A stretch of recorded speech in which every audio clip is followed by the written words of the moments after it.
विश्व धर्म की जय हो एक हमारा नारा, ऋषि मुनियों की संतति हम है, उच्चादर्श हमारा। अब ये सारी कोरोना महामारी में चाइना का नाम आता है, वो पता नहीं क्या है, लेकिन चीन ने इस कालावधि में अपने और सामरिक बल के गर्व में, अभिमान में हमारी सीमाओं का जो अतिक्रमण किया और जिस प्रकार व्यवहार किया और कर रहा है, केवल हमारे साथ नहीं सारी दुनिया के साथ, वो तो सारी दुनिया के सामने स्पष्ट है। इसके पहले भी आया है, उसका स्वभाव विस्तारवादी है, सब लोग जानते हैं।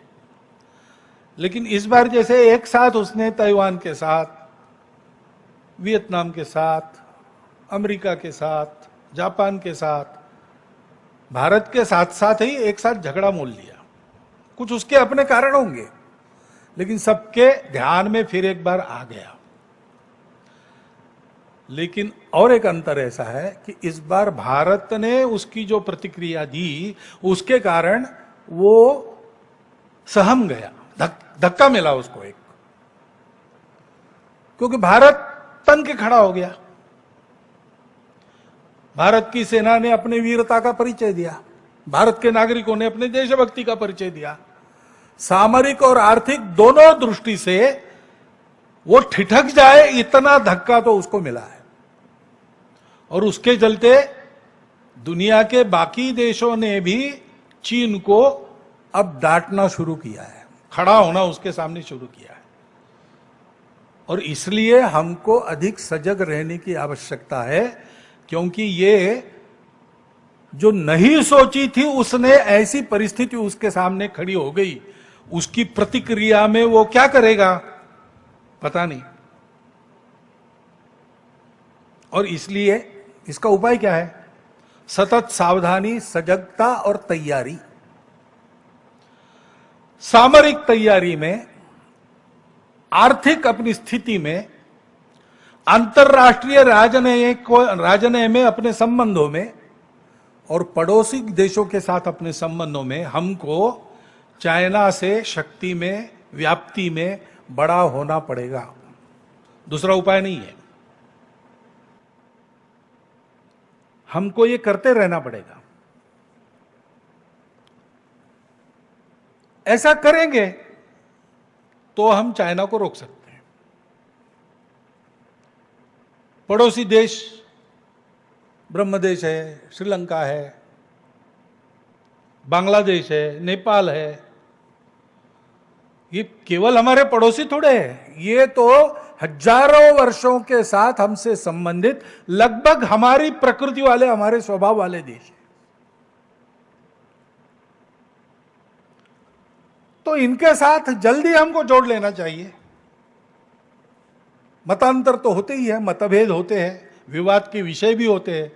सीमाएं जब लगती है तो विवाद होते ही है, घर एक दूसरे को लगता है तो कुछ तो विवाद छोटा बहुत रहता ही है। इन सारी समस्याओं से मनमुटाव न होने देते हुए हमको इनको दूर करने का प्रयास अधिक गति से करना पड़ेगा, क्योंकि हम तो सबसे मित्रता करने वाले हैं, हमारा स्वभाव किसी से लड़ने का नहीं है। लेकिन हम मित्रता करने वाले हैं, इसका मतलब हम दुर्बल नहीं है। हमारी मित्रता की वृत्ति को दुर्बलता समझकर, और जो लोग ऐसा सोचते हैं कि हम चाहे जैसे झुका सकते हैं इनको, हम चाहे जैसे इनको मोड़ सकते हैं, उनकी गलतफहमी कम से कम अब तो दूर हो गई होगी। हमारी सेना की देशभक्ति, वीरता, हमारे शासनकर्ताओं की आज की स्वाभिमानी नीति और भारत के लोगों का ऐसे प्रसंगों में एकजुट खड़ा होकर नीति धैर्य के साथ आने वाली परिस्थिति का मुकाबला करना, चीन को यह पहली बार अनुभव मिला होगा, उससे उसने समझ जाना चाहिए। ऐसा मानस जो मन में रखते उनको सबको समझना चाहिए कि इतने कच्चे हम नहीं है। ऐसी कोई भी परिस्थिति आएगी तो हम लोगों की सजगता, तैयारी और दृढ़ता किसी प्रकार कम नहीं पड़ेगी। सारे राष्ट्र में आज यह आत्मविश्वास की हवा चल रही है।